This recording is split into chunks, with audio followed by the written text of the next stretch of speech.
Hello and welcome to Not So Awesome Review, and today we're looking at the SH Figuarts event exclusive Beerus action figure.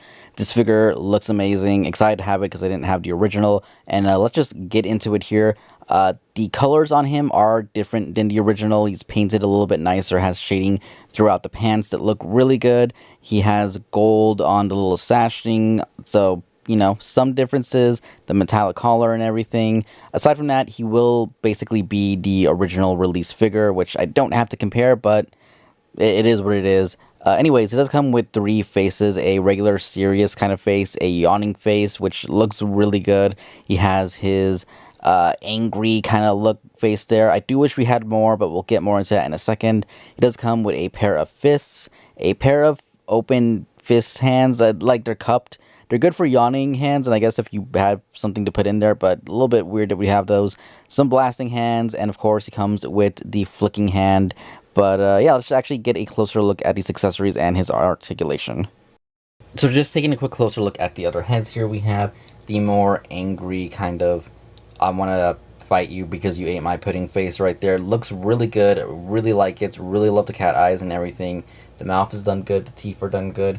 Really nice looking face right there. And then probably my favorite one is the Yawning Face. I'm not a big fan of the tear on the side, but it's fine. I don't know what it is about this face, but I absolutely love it. It's the most cat thing he can do, and it's amazing. I wish we could have gotten some other stuff, like a sleeping face and stuff like that, but I'm happy with that. And of course, we have the regular, just standard face right there. Looks really good. So a few issues I do want to talk about, which I'm just going to insert some photos so you guys can get a better look. He does have some issues with the cutting of the sprue marks, and it's throughout his body. It's not noticeable everywhere, but it's definitely noticeable on the bottom of the hands, top of the tail, and the side of the neck, which is, again, a little bit annoying. I wish it had cut everything a little bit cleaner, or at least cleaned them up a little bit better. Not every SH Figuarts has this issue.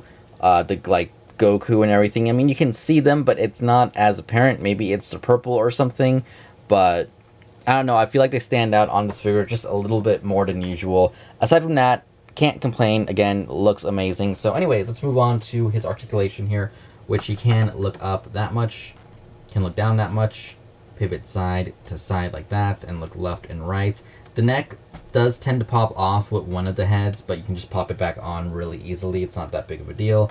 These shoulder pieces are on a little ball joint, so they can move up and down a little bit, and they can pop off, but there's really no reason to take them off because the arm is limited no matter what you do. You can tuck it in there a little bit, but it's not going to go higher than that regardless of having that piece in or not. It does have rotation at the upper arm right there, the double jointed elbow like that, and your standard Figuarts little hinge thing so you can go back and forward like that, or if you move the hand you can get it the other way. You can get it right. It's a little bit hard to do behind the camera, but it is what it is. Anyways, ab wise he can move back that much. You will get a little bit of a gap, not too bad, but it is there. You can move forward that much, which isn't too good, but it's alright. Side to side movement, which I do like, and then again side to side movement that way. Before I forget here, he does have the tail that can move up and down, and if you rotate the peg, again, you can get it the other direction and everything, which, let's see, there we go. So, tail movement is good. No bendy wire. It is soft plastic, though, but, yeah, decent enough right there. So, leg-wise, he can kick forward that much, which is good. Can kick back that much, which is alright. The little gaps in the back of the leg really aren't the greatest. It does have the pull-down method right there, so you can pull him down and up. So when he kicks forward, he can kick forward a really nice amount. Double jointed knee, which can do that much, or if you get the other joint to move, you can do somewhere around there. Rotation at the bottom of the leg, then moving up, back, ankle pivot, and then toe hinge. So he does have a good amount of articulation. Some of it a little bit uglier than what you would want, especially in the legs.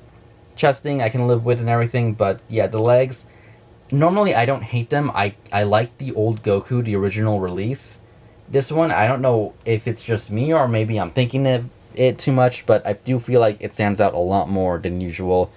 But yeah, articulation, not bad. It's what you would expect from an older Figuart body, and even a newer one. I mean, I guess if they were to redo this in the future, which I hope they will, You know, we'll get a little bit of a better ab crunch forward and back, and we'll get nicer legs, which I know a lot of people don't even like the newer legs that much, but they are arguably better than the older legs. I don't know. I still feel like Figuarts is the one that's doing the legs the best, and they need to copy that already. But anyways, let's move on to some size comparisons. So here he is next to a Dragon Star Super Saiyan Blue Goku and the SH Figuarts Gogeta figure, and you can see here he does stand pretty good with them. He's a little bit taller than both of them, especially because of the ears. Even with the hair, he's taller in that department. Head, he's a little bit taller. Looks good, fits in really good. I was gonna get my Goku out and everything, but I'd have to like dig through a couple boxes, between boxes. He's in his box, but he's behind some boxes, if that makes any sense. But yeah, again, looks good. I feel like Beerus, especially if you're going for anything Dragon Ball Super, is a staple in the collection. He needs to kind of be there because of how big of a role he takes in the series. So Beerus with these two. Looks good. And here he is next to the SH Figuarts Mandalorian and a Lightning Collection Red Ranger, along with Rocksteady from Super 7 behind him. You can see he stands taller than the Mandalorian and the Ranger, just by the ears, and he is shorter than Rocksteady, because that figure is just so giant and awesome looking. But yeah, if you want to mix and match, here are your little size comparisons. I don't have a Marvel Legends near me, funny enough, which is odd, but sure, you can kind of guess the size. Marvel Legends are pretty close to the Ranger, so there you go on that end. So overall, not a bad figure. Yeah, the sprue marks, they're pretty much on every SH Figuarts, but they do stand out a lot with him. Aside from that, and the legs, you know, of course, being the 1.0 body and everything, can't really blame it. It's a good figure that I'm sure everyone who pre-ordered is going to be looking forward to. I'm really happy to have Beerus in my collection finally, so that's a plus right there. As for the aftermarket crowd, yes, I think it's worth it. If you see this and the original one on sale, go for whatever's cheaper, to be honest. The colors on this one are really nice, so I would recommend this one over that one, but it's not too much of a difference that I would say get the other one first, though. Again, you know, it's going to be your opinion. I do like this one better, so I would lean on this one. But yeah, anyways, a little bit of a shorter review. Hope you guys enjoyed it. More videos come in, and I will see you all later.